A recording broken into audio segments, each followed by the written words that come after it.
ये कौन गंदगी है गेट पर? वीआईपी इवेंट है और ये भिखारी यहाँ खड़ा है। मैडम सही कह रही है, इसकी शक्ल ही माहौल खराब कर रही है। गरीब हूँ, गंदा नहीं, मेहनत करता हूँ, चोरी नहीं।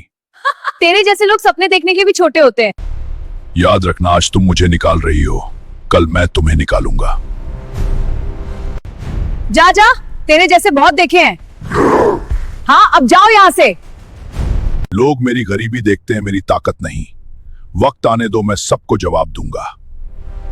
जो भी देश के चैंपियन भैरव को हराएगा उसे मिलेगा 1000 करोड़ और पूरे शहर की प्रॉपर्टी। ये मौका मेरे लिए है, मैं अपनी किस्मत खुद बनाऊंगा।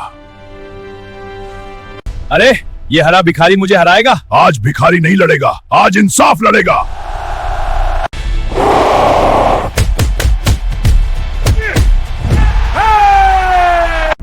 मैडम वो हल्क है।